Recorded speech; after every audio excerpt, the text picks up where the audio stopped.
Mummy and Daddy nasce in un momento di difficoltà che ha vissuto l'orfanotrofio che sosteniamo in India, un momento di difficoltà successivo alla morte della fondatrice Carol Faison, e in quel momento insomma, è stato necessario tirarsi sulle maniche. Io, la mia famiglia, mia moglie e le mie figlie già svolgevamo attività di volontariato, ma semplicemente insomma, come medico svolgevo un'attività periodica.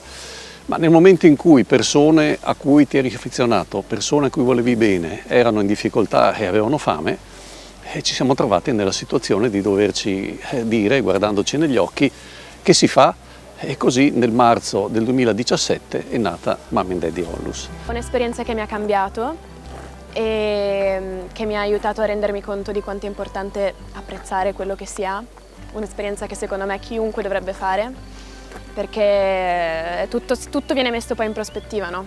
Come mai una ragazza così giovane, invece di andare in vacanza al mare, in montagna a divertirsi, decide di andare in un orfanotrofio in India, in uno dei paesi più poveri del mondo? Ma guarda, in realtà la mia esperienza è partita in modo un po' particolare, nel senso che non è stata proprio una decisione pensata, come magari tanti fanno prima di andare in un orfanotrofio. Era l'anno scorso e adesso ci programmo di tornarci a dicembre per Natale, anche perché ho adottato un bambino a distanza.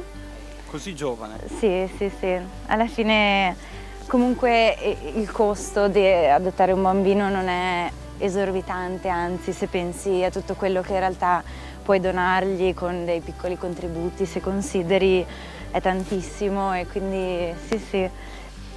Beh, l'India è un paese che mette alla prova, non è un paese, l'India è un continente, infatti viene chiamato il subcontinente.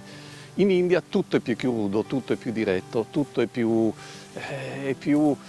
affilato, cioè è una realtà senza mediazioni, non è una società come la nostra in cui ci sono tanti ammortizzatori sociali.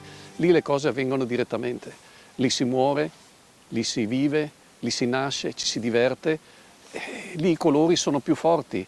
Ma l'India è anche un paese dai sentimenti forti, dalle amicizie forti, e la vita è così, è un'esperienza che vale la pena di essere vissuta.